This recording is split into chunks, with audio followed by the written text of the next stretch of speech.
ನೋಡಿ, ಎಷ್ಟು ಇದ್ರೆ ಸಹ, ಎಷ್ಟು ದುಡಿದ್ರೆ ಸಹ ನಮ್ಮ ಹತ್ರ ಎಂಡ್ ಆಫ್ ದ ಡೇ ನಾವು ಸತ್ತಾಗ ನಮ್ಮ ಮಕ್ಕಳಿಗೆ ಏನು ಸಿಕ್ಕಿಲ್ಲ ಅಂದರೆ ನಾವು ಇಷ್ಟೆಲ್ಲ ಮಾಡಿ ಏನು ಪ್ರಯೋಜನ.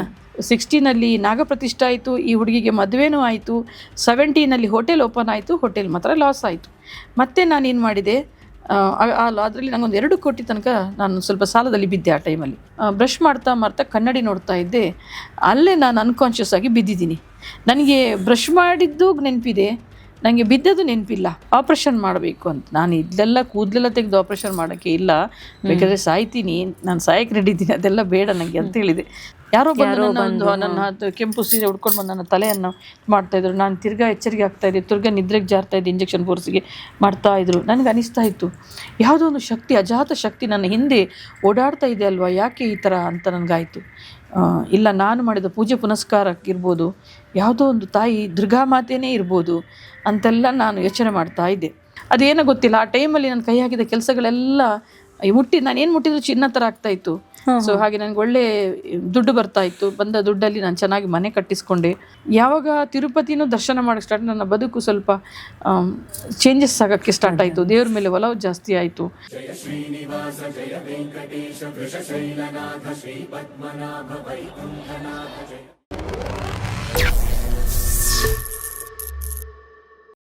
ಇಷ್ಟೆಲ್ಲ ಆದ್ಮೇಲೆ MBBSಗೆ ಅದೇ ಸೆಕೆಂಡ್ ಬಿ ಆದಮೇಲೆ ನಾನು ಮಗಳಿಗೆ ಹೇಳ್ತಾನೆ ಇದ್ದೆ, ಮಗ ನೀನು MBBS ಮಾಡ್ಕೋಬೇಕು. ಏನು ಮಮ್ಮಿ, ಎಷ್ಟು ದುಡ್ಡು ಬೇಕು ಗೊತ್ತಾ, ನೀನೇನು ಮಮ್ಮಿ ಕಷ್ಟ ಇದೆ ಓದೋಕ್ಕೆ. ಇಲ್ಲ, ನೀನು ನೀನು ನಾಳೆ ನನಗೆ ಏನೂ ಕೊಡಬೇಡ, ಬಟ್ MBBS ಮಾಡ್ಕೊ, ನಿನ್ನ ಹೆಸರು ಮುಂದೆ ನನಗೆ ಡಾಕ್ಟ್ರೇಟ್ ಪದವಿ ಬೇಕು ಅಂತ ಹೇಳೋಳು. ಪಾಪ ಕಷ್ಟಪಟ್ಟು ನನ್ನ ಮಾತಿಗೆ ಆದ್ಲು. ಅದು ಸಿಗೋಕ್ಕೂ ಒಂದು ದೇವರ ಕೃಪೆ.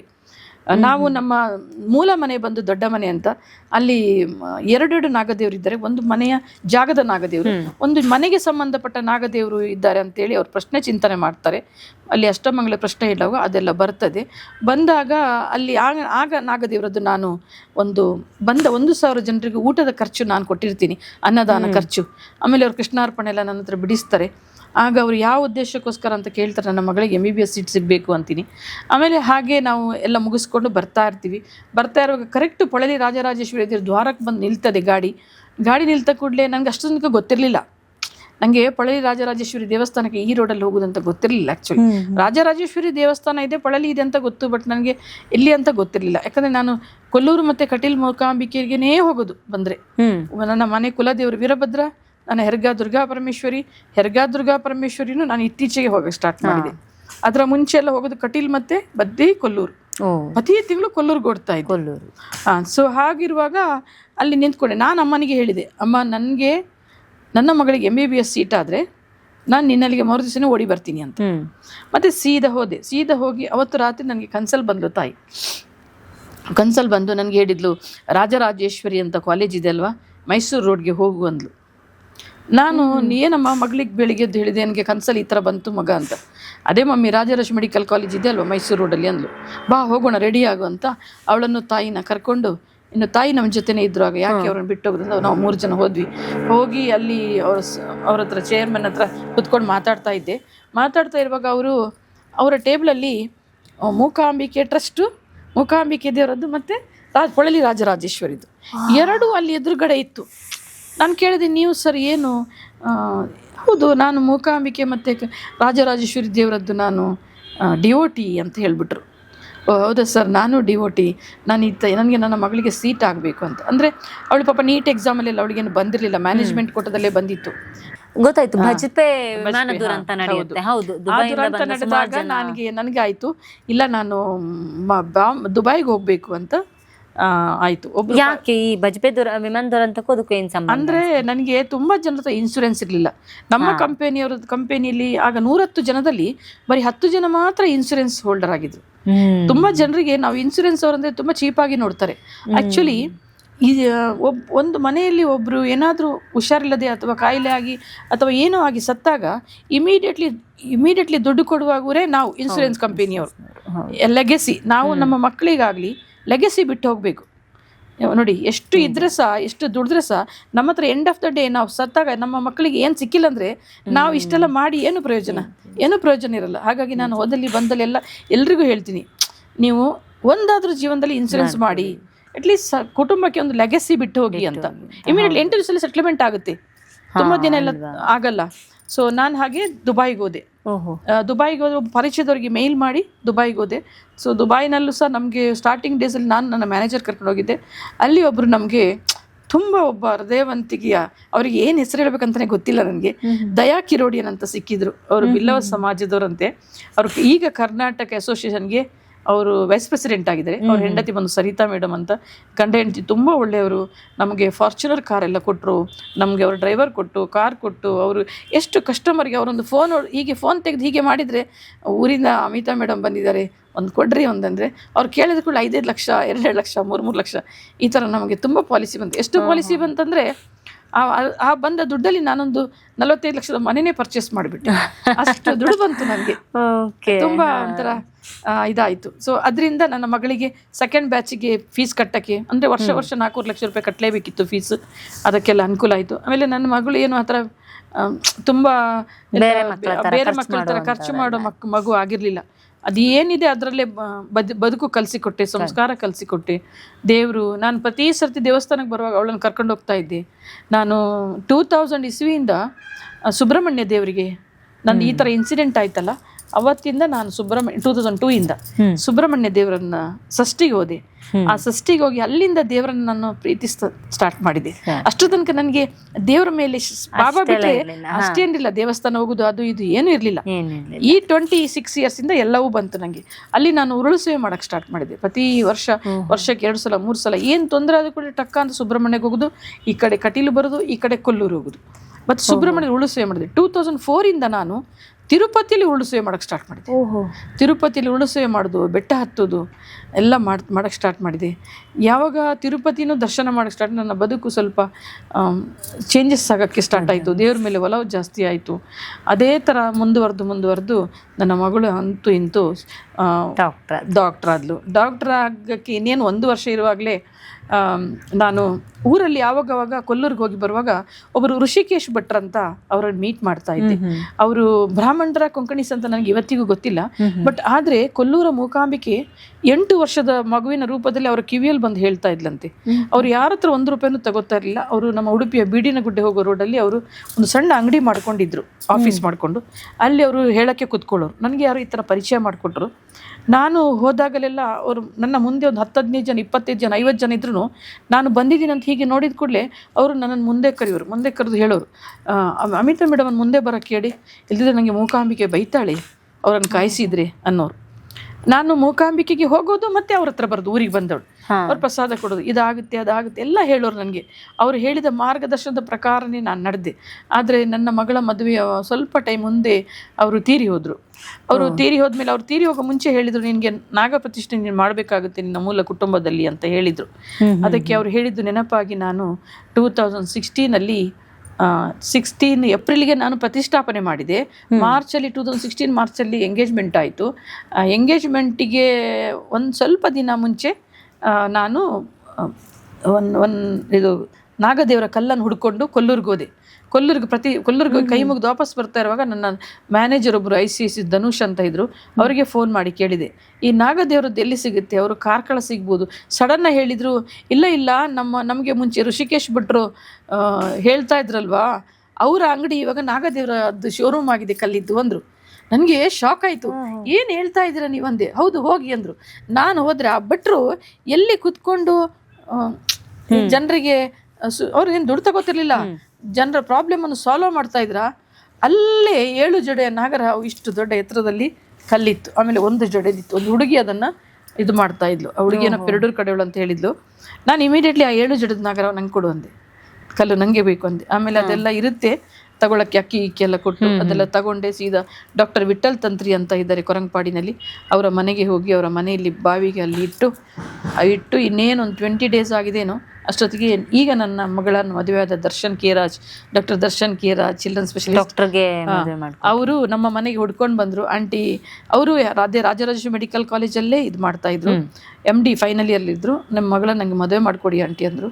ನಾನು ಆಗ ನಿಮ್ಮ ಫ್ಯಾಮಿಲಿ ನನ್ನ ಬರೋಕ್ಕೆ ಹೇಳಪ್ಪ ಅಂತೇಳಿ, ಅವ್ರ ತಂದೆನೂ ಡಾಕ್ಟರ್ ಕಾಮರಾಜ್ ಅಂತ, ಅವಳ ಅತ್ತೆ ಬಂದರು ಶ್ರೀದೇವಿ ಅಂತ. ಅವರು ನನ್ನ ಯಾವತ್ತೂ, ನಾನು ಇನ್ನೊಂದು ಫ್ಯಾಮಿಲಿ ಹೆಣ್ಣು ಮಗಳಂತ ನೋಡೇ ಇಲ್ಲ. ಇವತ್ತಿಗೂ ಅವರು ಡಾಕ್ಟ್ರು ಮತ್ತು ಶ್ರೀದೇವಕ್ಕ ನನ್ನನ್ನು ತುಂಬ ಪ್ರೀತಿಸ್ತಾರೆ. ನನ್ನ ಇವಾಗ ನನ್ನ ಎಲ್ಲ ಸಾಧನೆಗಳಲ್ಲಿ ಹೆಜ್ಜೆಯಾಗಿ ನಿಲ್ತಾರೆ. ಹೇಗೆ ಬೆಂಗಳೂರಿನಲ್ಲಿ ಇಷ್ಟು ಚೆನ್ನಾಗಿರೋ ಬಿಸ್ನೆಸ್ ಇತ್ತು, ಇಷ್ಟೆಲ್ಲ ಚೆನ್ನಾಗಿರೋ ಇನ್ಕಮ್ ಇತ್ತು, ಸೀರಿಯಲ್ಲು ಅದೆಲ್ಲದರ ಫೇಮ್ಗಳಿತ್ತು, ಇದನ್ನೆಲ್ಲ ಬಿಟ್ಟು ಮತ್ತೆ ಊರಿಗೆ ಹೋಗ್ಬೇಕು, ಮತ್ತೆ ಉಡುಪಿಗೆ ಹೋಗ್ಬೇಕು, ಅಲ್ಲಿಯ ಕುಟುಂಬದ ವನದುರ್ಗಾ ದೇವಿಯನ್ನ ಮತ್ತೆ ಆ ದೇವಸ್ಥಾನ ನಿರ್ಮಾಣ ಮಾಡಬೇಕು, ಹೆಂಗಾಯ್ತು ಇದೆಲ್ಲ ಬಿಟ್ಟು ಮತ್ತೆ ಊರಿಗೆ ಹೋಗಿ ಅಲ್ಲಿ ದೇವಸ್ಥಾನ ಕಟ್ಟುವ ಪ್ರೇರೇಪಣೆ ಹೇಗ್ ಬಂತು? ಅದು ಚೈತ್ರ ಈ ಮಗಳಿಗೆ 2016 ಮದುವೆ ಮಾಡಿಕೊಟ್ನ. ಆ ನಂತರ ನಾಗ ಪ್ರತಿಷ್ಠೆ ಮಾಡಿದೆ, ಎಲ್ಲರನ್ನು ಕರೆಸಿ. ಆಮೇಲೆ ನಾಗದೇವರು, ಕುಟುಂಬದ ನಾಗದೇವರು ನನಗೆ ಹೇಳಿದರು 5 ವರ್ಷ ನನ್ನ ಸೇವೆ ಮಾಡಬೇಕು ನೀನು ಅಂತ. ಕಂಟಿನ್ಯೂ ಸೇವೆ ಮಾಡ್ಕೊಂಡು ಬಂದೆ. ಅಷ್ಟರ ಒಳಗಡೆ ನಮ್ದೊಂದು ಊರಲ್ಲಿ ಬೊಬ್ಬರಿಯ ಮಹಾಕಾಳಿ ಅಂತ ದೇವಸ್ಥಾನ ಇದೆ. ಅದು 2017 ಅದರದ್ದು ಬ್ರಹ್ಮಕಲಶೋತ್ಸವ ಆಯಿತು.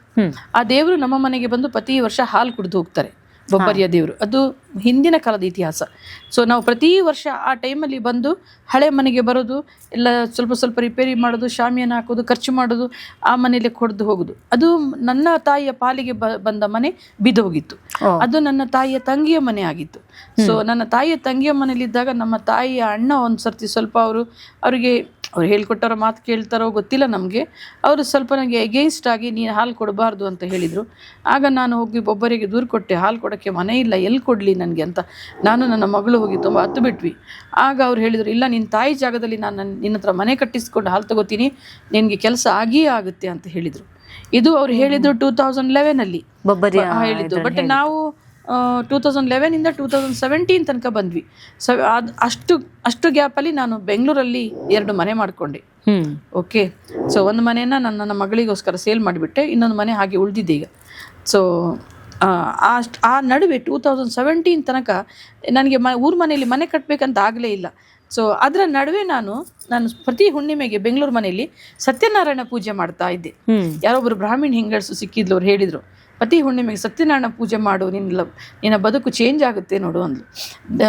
ಪ್ರತಿ ಹುಣ್ಣಿಮೆಗೆ ಅವತ್ತೆಲ್ಲೂ ಹೋಗಲ್ಲ ನಾನು, ಬರೀ ಮನೆ ಕ್ಲೀನ್ ಮಾಡೋದು, ಅಲಂಕಾರ ಮಾಡೋದು, ಬಿಟ್ಟರು ಬರ್ತಾರೆ 2.5 ಗಂಟೆ ಪೂಜೆ ಮಾಡ್ತಾರೆ, ಏನೋ ಒಂದು 5 ಜನರಿಗೆ ಕೊಟ್ಟು ಊಟ ಹಾಕೋದು, ಅದು ಮಾಡ್ತಾ ಇದ್ದೆ.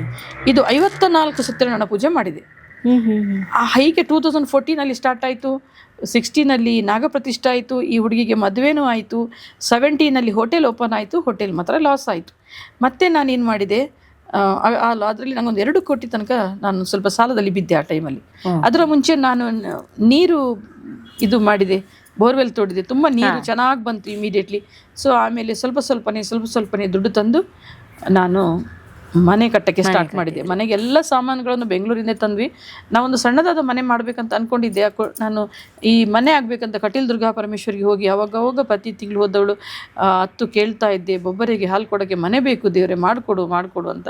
ಅದೇನೋ ಗೊತ್ತಿಲ್ಲ, ಆ ಟೈಮಲ್ಲಿ ನಾನು ಕೈ ಹಾಕಿದ ಕೆಲಸಗಳೆಲ್ಲ ನಾನು ಏನು ಮುಟ್ಟಿದ್ರು ಚಿನ್ನ ಥರ ಆಗ್ತಾ ಇತ್ತು. ಸೊ ಹಾಗೆ ನನಗೆ ಒಳ್ಳೆ ದುಡ್ಡು ಬರ್ತಾ ಇತ್ತು. ಬಂದ ದುಡ್ಡಲ್ಲಿ ನಾನು ಚೆನ್ನಾಗಿ ಮನೆ ಕಟ್ಟಿಸ್ಕೊಂಡೆ.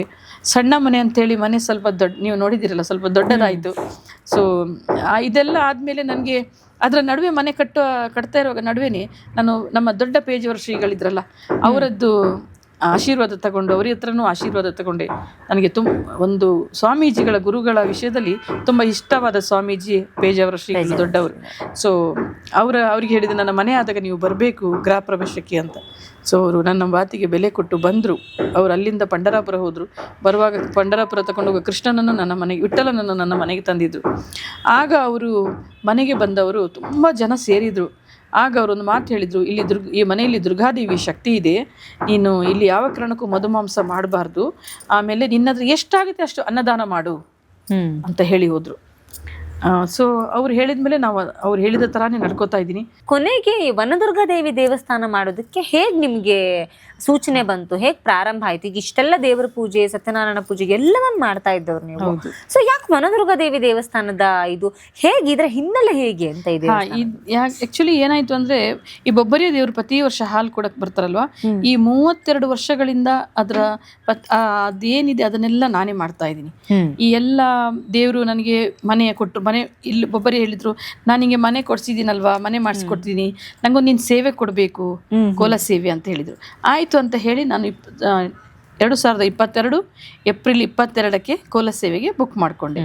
ಬುಕ್ ಮಾಡಿ ತುಂಬ ಕರ್ನಾಟಕ ರಾಜ್ಯದಾದ್ಯಂತ ಎಲ್ಲ ತುಮಕೂರಿಂದ ಹಿಡಿದು ಸುಮಾರು ಮಿನಿಸ್ಟರ್ಗಳು, ಸುಮಾರು ಶಾಸಕರು, ಈ ಕಡೆ ಚಿಕ್ಕಮಗಳೂರು ಎಲ್ಲ ಕಡೆಯಿಂದ ಬಂದಿದ್ರು. ಒಬ್ಬರಿಗೆ ತುಂಬ ಖುಷಿಯಾಗಿತ್ತು. ಇಡೀ ಕರ್ನಾಟಕ ರಾಜ್ಯದಂತ ಜನ ಬಂದಿದ್ರು. ಒಂದು 15ರಿಂದ 20 ಲಕ್ಷ ಮೇಲೆ ಖರ್ಚು ಮಾಡಿ ನನ್ನ ಬೊಬ್ಬರಿಯ ಕೋಲ ಕೊಟ್ಟೆ. ನನ್ನ ಮಗಳ ಅತ್ತೆ ಮಾತ್ರ ಮನೆಯಲ್ಲೇ ಇದ್ದರು. ನಾನು ಮೇ 4ಕ್ಕೆ ಬೆಳಗ್ಗೆ ನನ್ನ ಮೊಮ್ಮಗಳದ್ದೊಂದು 108 ತೆಂಗಿನಕಾಯಿ ಆನೆಗುಡ್ಡೆ ಕೊಡಬೇಕಿತ್ತು, ಬ್ಯಾಲೆನ್ಸ್ ಇತ್ತು. ಅದು ಕೊಡೋಣ ಅಂತ ಹೇಳಿ ನಮ್ಮ ಮಗಳ ಹತ್ರ ಆಯ್ತಾ ಶ್ರೀದೇವಿ ಅಂತ ಹೇಳಿದೆ, ಅಲ್ಲಿ ಹೋಗಿ ಬರೋಣ, ಫ್ರೀ ಇದ್ದೀವಲ್ಲ ಅಂತ. ಆಯಿತು, ಅವ್ರು ಬೇಗನೆ ಎದ್ದಿದ್ರು, ಎಲ್ಲ ಕಾಫಿ ಗಿಫಿ ರೆಡಿ ಮಾಡಿದ್ರು. ನೀವು ಬ್ರಷ್ ಮಾಡ್ಕೊಂಡು ಬನ್ನಿ ಅಂತ ನನಗೆ ಹೇಳಿದರು. ನಾನು ಬ್ರಷ್ ಮಾಡೋಕ್ಕೆ ಹೋಗಿ ಬ್ರಷ್ ಮಾಡ್ತಾ ಕನ್ನಡಿ ನೋಡ್ತಾ ಇದ್ದೆ. ಅಲ್ಲೇ ನಾನು ಅನ್ಕಾನ್ಷಿಯಸ್ ಆಗಿ ಬಿದ್ದಿದ್ದೀನಿ. ನನಗೆ ಬ್ರಷ್ ಮಾಡಿದ್ದು ನೆನಪಿದೆ, ನನಗೆ ಬಿದ್ದದ್ದು ನೆನಪಿಲ್ಲ.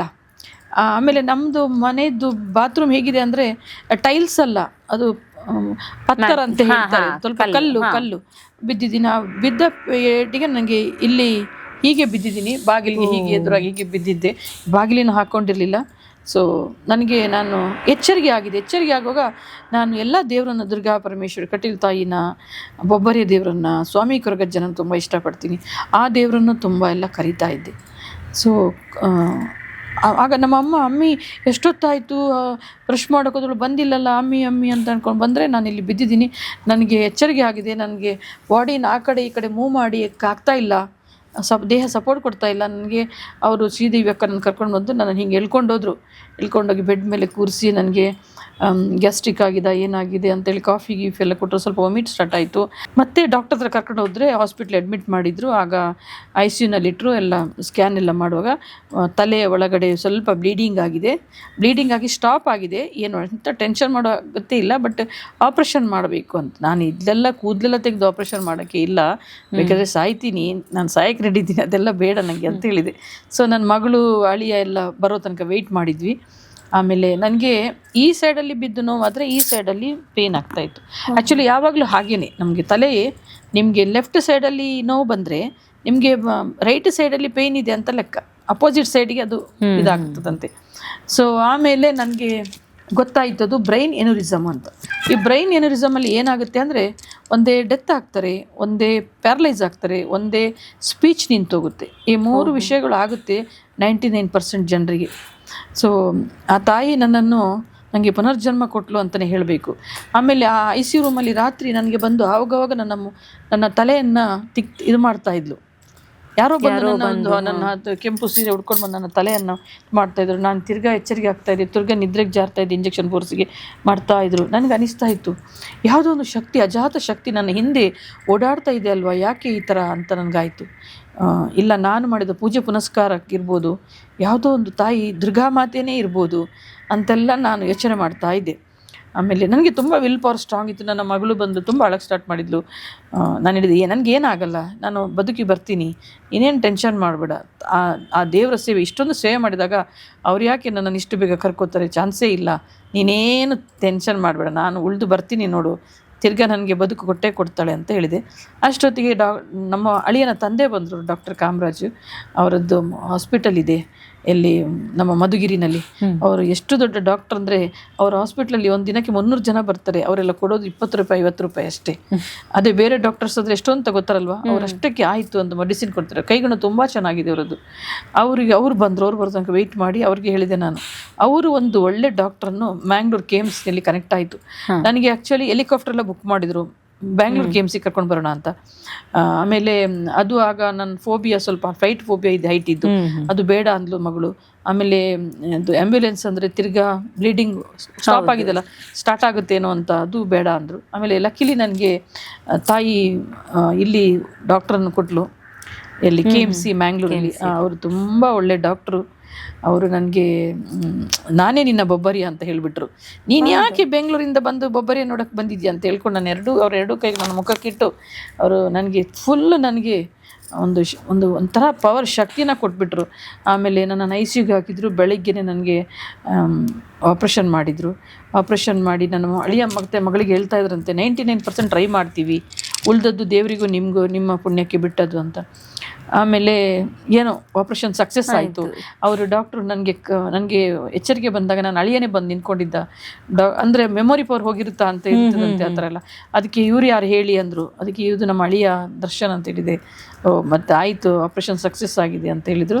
ಮತ್ತು ನನ್ನನ್ನು 1-2 ಡೇಸ್ ICU ಇಟ್ಟು ಒಂದು 10 ಡೇಸ್ ನಾನು ಫುಲ್ ರೆಸ್ಟ್ ಮಾಡಿದೆ. ನಾನು ಯಾರಿಗೂ, ನನ್ನ ಫ್ಯಾಮಿಲಿಗಾಗಲಿ ನನ್ನ ಫ್ರೆಂಡ್ಸಿಗಾಗಲಿ ಯಾರಿಗೂ ಹೇಳಿರಲಿಲ್ಲ.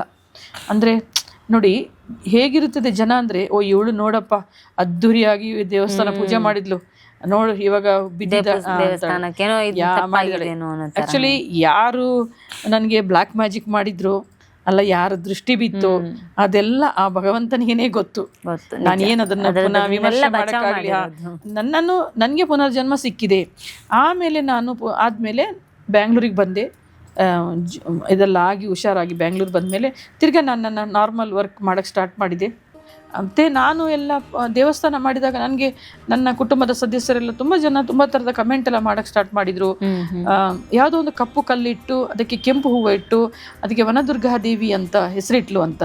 ಅವರಿಗೆ ಯಾರು ದುಷ್ಟರು ಯಾರಂತ ಗೊತ್ತಾಗುತ್ತಾ ಅವರಿಗೆ ಇಮಿಡಿಯೇಟ್ಲಿ ಅವಳು ನಾವು ಅವ್ರ ಹೆಸರು ಹೇಳಿದರೆ ಸಾಕು, ಹೋಗಿ ಈ ಥರ ಮಾಡ್ತಾರಂತ ಹೇಳಿದರೆ ಅವಳು ಶಿಕ್ಷೆ ಕೊಟ್ಟೇ ಕೊಡ್ತಾಳೆ. ಯಾವುದಾದ್ರೂ ಒಂದು ರೂಪದಲ್ಲಿ ಶಿಕ್ಷೆ ಕೊಟ್ಟೇ ಕೊಡ್ತಾಳೆ. ಇತ್ತೀಚೆಗೆ ನವರಾತ್ರಿಗೂ ಒಬ್ಬರು ನನ್ನ ಪೂಜೆ ಮಾಡೋಕ್ಕೆ ನಂಗೆ ಅಡ್ಡ ಬಂದರು. ನಾನು ಅವರ ಹೆಸರು ಹೇಳಿನೂ ಹೋಗಿ ತುಂಬ ಹತ್ತು ಬಿಟ್ಟೆ. ಅವ್ರು ಇಮಿಡಿಯೇಟ್ಲಿ ನೆಕ್ಸ್ಟ್ ಸಂಡೇನೆ ಬಿದ್ದು ಅವರಿಗೆ ತೊಂದರೆ ಆಯ್ತಂತೆ. ಆಮೇಲೆ ನಮ್ಮ ಅಮ್ಮ ಯಾವಾಗಲೂ ಹೇಳ್ತಾರೆ, ಯಾರಿಗೂ ಶಾಪ ಹಾಕಬೇಡ ಮಗಳೇ ಅಂತ.